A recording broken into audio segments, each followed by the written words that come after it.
Stakeholder engagement, digital excellence, micro-influencers, and local hoods. All of these are tools we're going to have to pick up and use at some point as destination organizations as we rebuild our industry.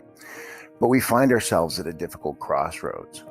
The idea of stakeholder engagement is incredibly appealing, especially as we seek to prove our relevance as destination organizations. Couple that with the fact that the whole world has gone digital when it comes to the tourism consumer buyer decision process, and you can see how important it is that we make this shift. But here's the rub.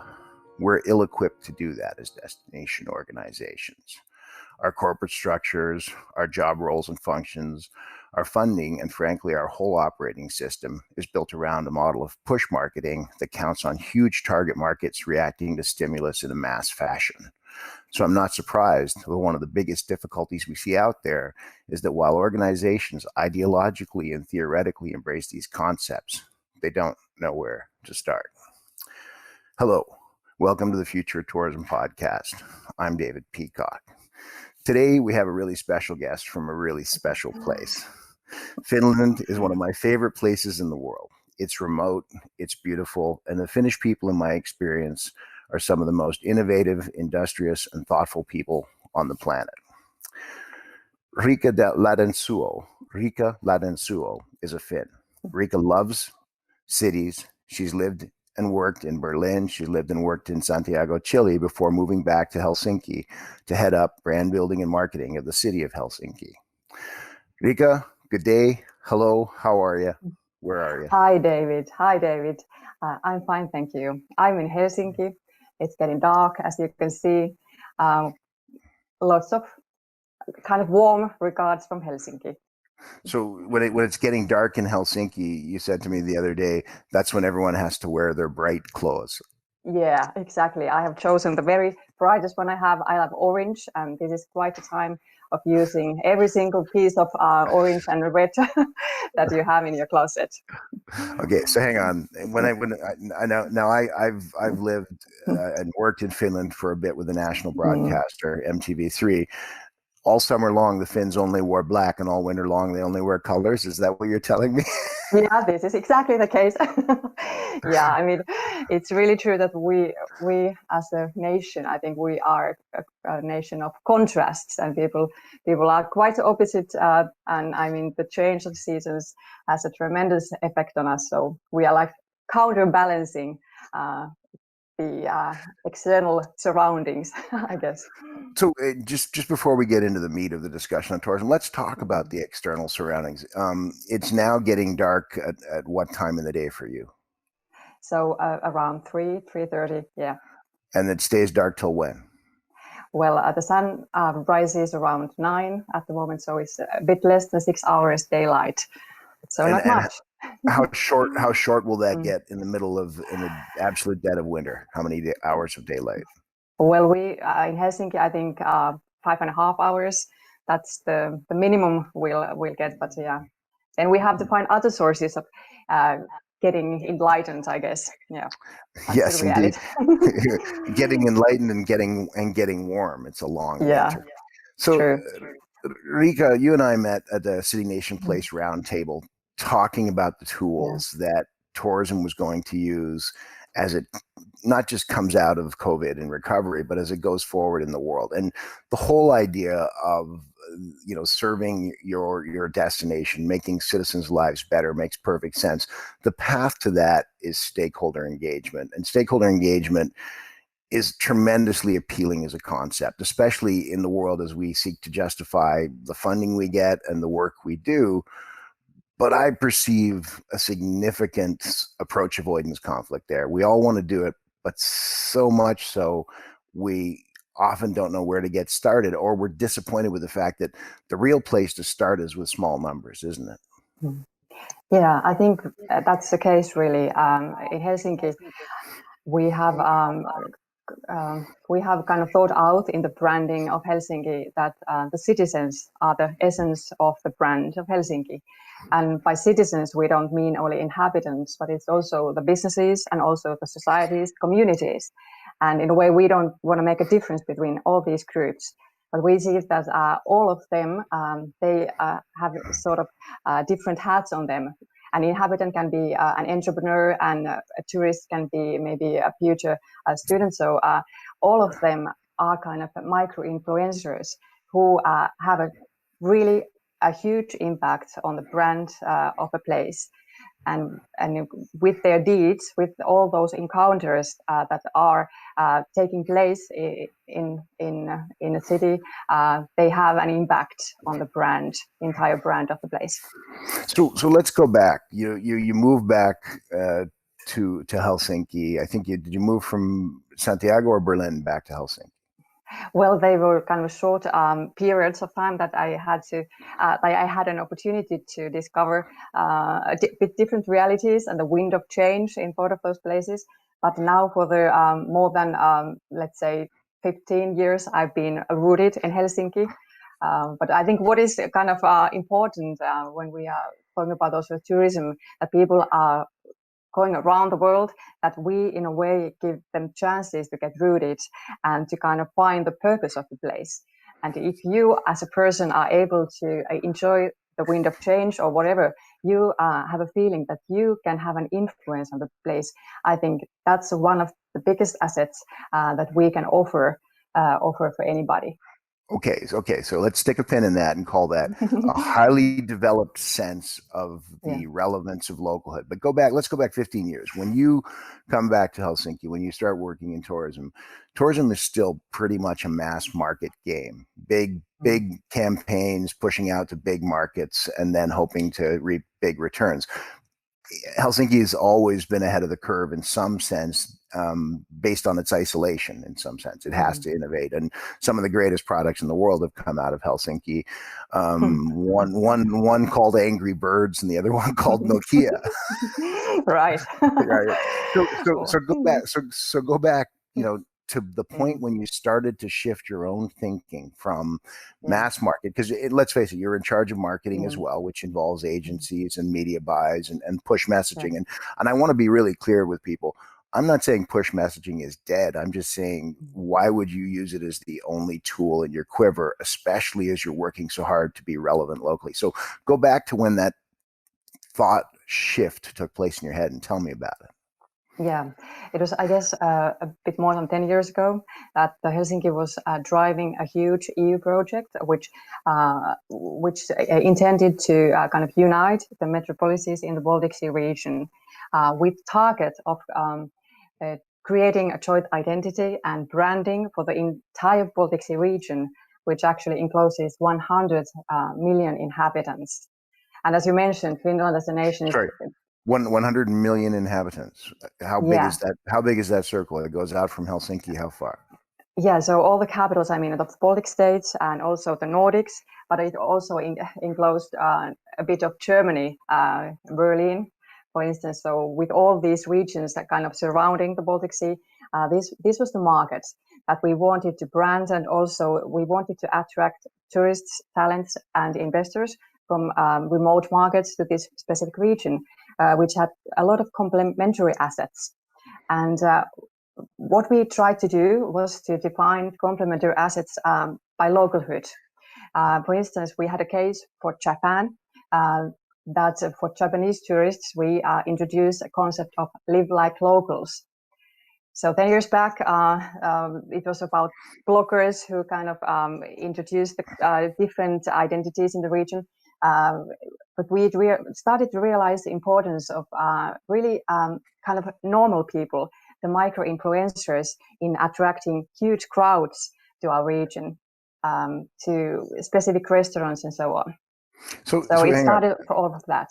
In the live like a local Japanese case, then you developed a campaign with micro-influencers, or how did it go? Like you had to first of all engage the stakeholders or the businesses or the people that would make up your content, right? Yeah. How did you do that? So at that point, there were not too many video bloggers yet. It was a kind of new phenomenon. So there was not many which to choose from. So around the Baltic Sea region, there were a few names like really regular people, students, and so on.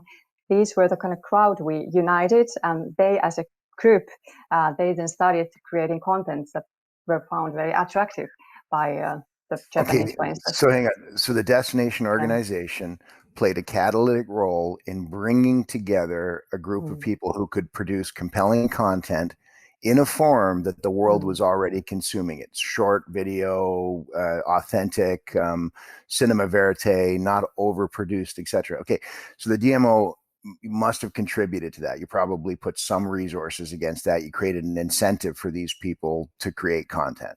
Is that right? Yeah, well, mainly it was about the experience. We offered them an experience to get to know another. We've organized a trip that they were traveling around the Baltic region, so they kind of, this was an extra. We were not paying them back by money, but by experiences and the community building. That was the kind of payback was very much valued by them. So the the Japanese Live Like a Local campaign comes out. You are one of the architects. You've worked on it. I imagine it took more than a year to complete from start to finish. Well, there were a lot of kind of strands in this project, but this was one of the ones that was testing the tourism industry, kind of a new phenomenon, a new way of attracting people. But then, of course, in the investment promotion and also talent attraction, there were other kind of pilots going on. So this was kind of a test bed for different sort of campaigns, but also about the cooperation between metropolises. And it was really a hard struggle to kind of balance the long-term again and the short-term kind of rivalry between the metropolises. So maybe that was a crucial point that really has to be dealt with. Well, if I can read between the lines, what you're saying is you had to work hard to convince not just yourself, but your peers and your organizations that this was the way to go. There's an old saying, it's really hard to get a company to buy something if they don't have it on their chart of accounts. And Lord knows, 10 years ago, micro influencers paying for people to trip around the Baltic states didn't fit, did it? No, it was. I mean, it was too early, obviously, because there were these two levels. I mean, it was a community building campaign on the local level, but also in a huge international level. And that really requires a lot of strategic thinking and capacity to see the long-term picture so that this would really pay back. So maybe so you're part of European Cities Marketing. You're part of the entire European. What do you call the collective? You're actually not part of the European Union, right? Yes, we are part of European Union. Yeah, but you still use your own currency then. No, we have euro as well. We are very Euro? much integrated. Yeah. You have both, or you just have euro? Just euro. It was since 95. Yeah. Got it. Sorry. That we entered. No problem. Okay. So do you know my friend Elke Dens from Visit Flanders? Oh no. I don't think we have met. When she talks about developing cycling and the Belgian cycling routes, it's very much a similar path where she talks about working with individual stakeholders, whether it's the bike company or the coffee shops along the way, and how really the big perception she had was how they had to shift from working with big blocks of people to small blocks of people. Right. Is that what you experience in developing those campaigns? Yeah, at the moment in the brand building of Helsinki, I think we have really entered a phase that on the other hand, we need the influencers, which have a huge crowds behind them. But at the same time, we really want to attract and really want to work together with the micro influencers, which have only followers from 1,000 to 10,000. So really a kind of minor groups. But what's really important in those people is that they live in different neighborhoods. They have really different backgrounds. And in a way, they can be the agents for the citizen engagement and the kind of not only brand building, but also the placemaking as a whole. So conceptually in your head, you had that in your head that you would achieve that micro influencers would create authentic content. What was the aha that you got out of the Live Like a Local program? What was the moment that you went, oh, also this? Yeah, well, wake the kind of how to say it, to bring up the interest. For instance, an indie movie about what it's like to live and have a restaurant in Helsinki, for instance. We had an indie movie called Christian Seagull, which was a story about two women who opened up a really, really attractive tiny little restaurant in Helsinki and made it a success story. And this was a kind of the bigger story that attracted the attention of many, for instance, Japanese women. And this was the kind of starter on which we build further content. So it's really difficult to start with the micro influencing stuff without the international recognition first. So in a way, you need to have them both. Something awakening people and something bringing kind of local content afterwards. Okay, so tell me about the international recognition piece. How did you balance that you said it's a necessary component, and then you come in with the micro influencers? What did that look like? Well, in a way, you have to. Helsinki is not very well recognized in all of the circles, for instance, around the world. Not everybody can point it out on the map. Unfortunately, that's the first thing to start with. You have to kind of break the ice and do something big first that you are recognized, and then start to feed in content with the locals, and not kind of from the city organization or the marketing organization, but really authentic content which is created by the locals. So how did you break the ice in Japan? I mean, you're going into a market that literally almost couldn't be further away from Helsinki. It's pretty much halfway around the world. So you go into that market. What was your entree into the market? Did you do a standard campaign? Well, we had very good kind of contacts there who kind of opened up the right doors, and we had big DMOs there who kind of worked together with us. So there were structures that are needed for sure.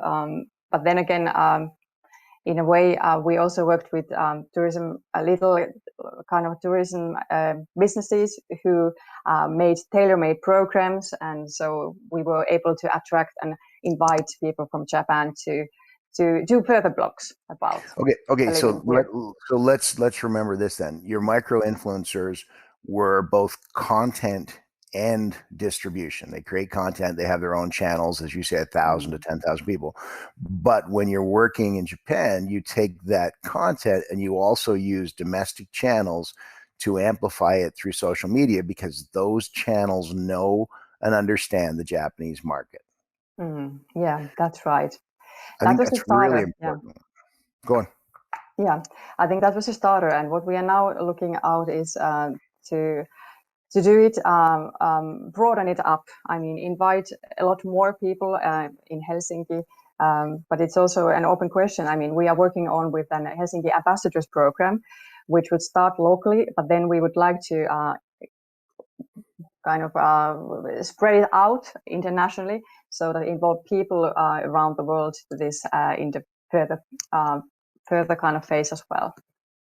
So do you find that your own personal approach to tourism is just radically different than where it was 10 years ago? Well, I think we still need to balance the local and the global.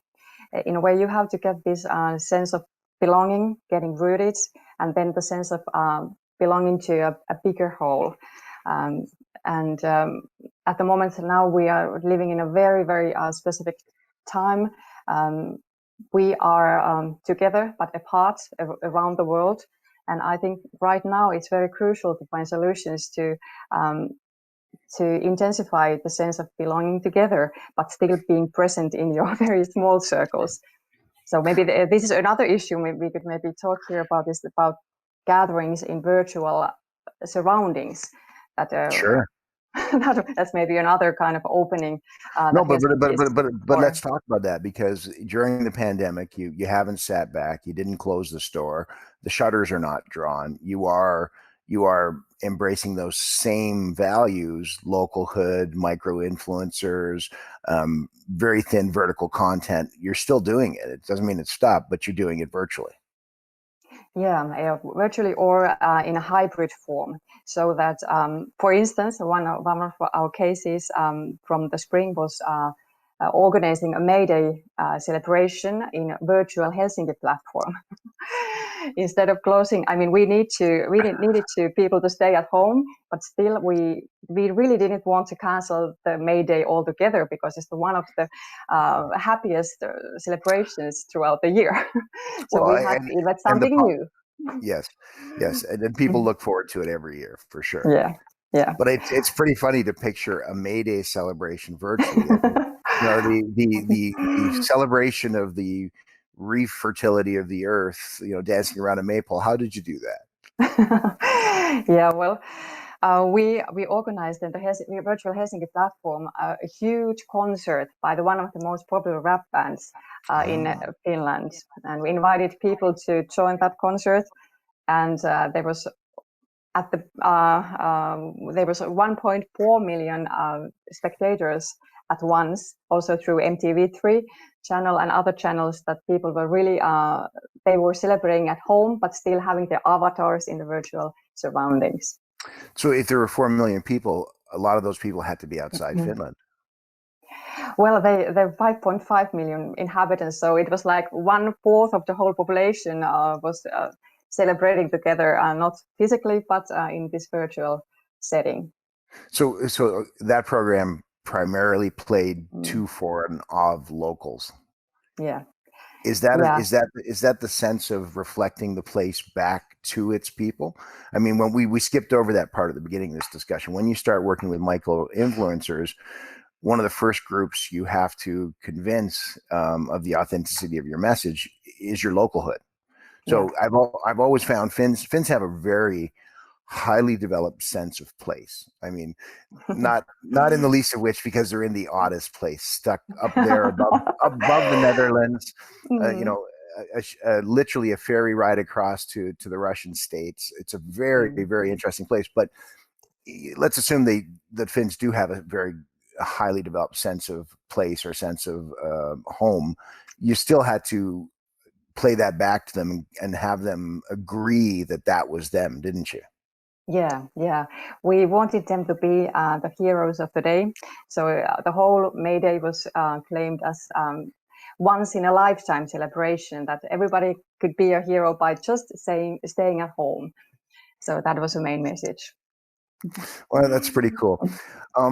When you look at thematic localhoods, you're doing new work on that front, and there's some strange things, because really, as travelers, we don't necessarily understand or experience the thematic underpinnings of localhoods. And I'm going to give you an example here. It seems odd at first when you talk about it that bonfires are such a huge thing in Finland. But when you think about a place that has 5 hours of light in a day or 5.5 hours of light in the middle of winter, it makes a whole lot of sense that bonfires are actually a significant part of localhood, aren't they? Well, they have few celebrations throughout the years which are marked by bonfires. One of them is Easter in some parts of Finland, and one of them is the Midsummer Festival. But apart from that, we have also campfires.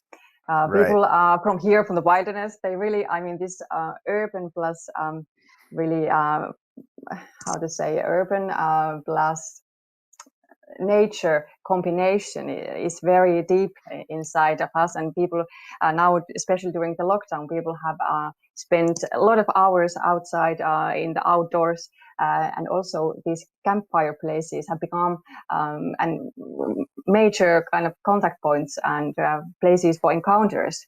And that is the reason why we have now starting to figure out the concept and try to test it out, that we will invite people, meaning entrepreneurs, citizens, inhabitants, society representatives around those campfires to sort of storytelling sessions, that people can just share their very personal perceptions. What has made me alive today?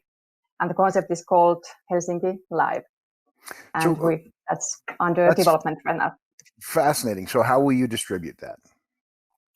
Well, we are sharing these stories by social media. We will edit videos of them, do short films, and then spread it around. So the idea is that we will test it out in a few places, neighborhoods in Helsinki, and the hope is that people will take this initiative for themselves and start to organize them organically in the future. So we just want to give a kickoff and work as a kind of caring basis for all sorts of communication and connections between the citizens, the businesses, and the community societies here. Super cool.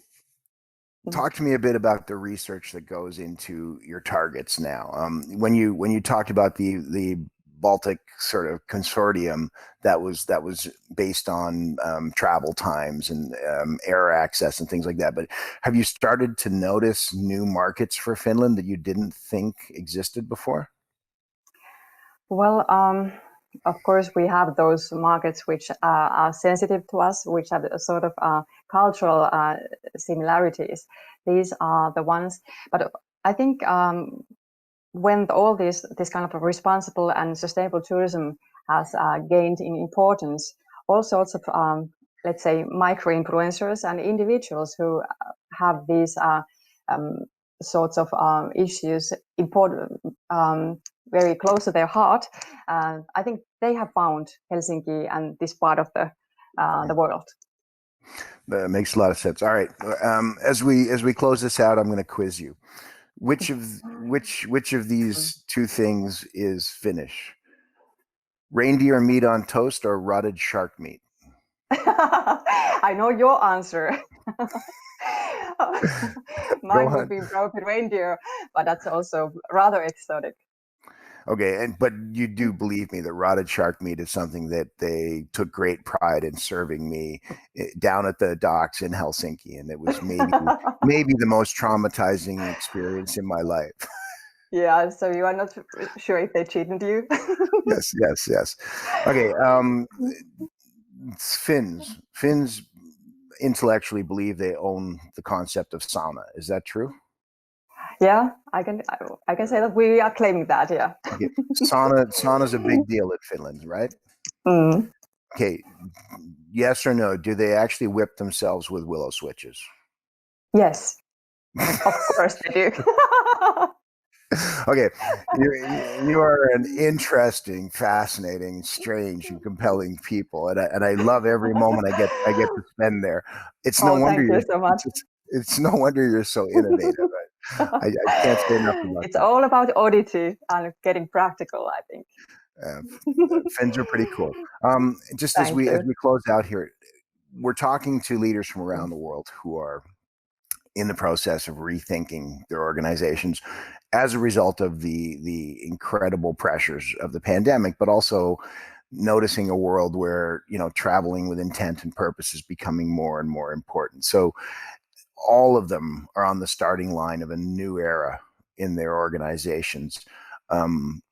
As we started off with at the beginning, there's a number of forces that we know will act on that. Speaking to that audience, and they're literally around the world right now listening to you, is there anything else you'd like to share? Something that will help them along their way, something that will maybe stop them from stepping off the path at some point? I think what means here the most is the purpose. Why are we doing this? And I think the main purpose is to, in a way, the better world. We as different organizations are creating solutions to overcome this lockdown. But I think the solutions that we are creating now, they are not just for this specific period of time, but they are the future. In the future, even though we have all this miserable time of lockdown behind us, hopefully, still all these solutions created, let's say hybrid events, the way of engaging and embracing localhood, I think this is the future that we are living further on, and that's our joint job to carry it along. Well, thank you so much for that, and it's been a real pleasure to talk to you. I hope you come back and talk to us again, and we'll check in with you midwinter and see how you're making out with 5 hours a day. Please join us. Welcome in Helsinki. All right, thanks a lot. Thank you.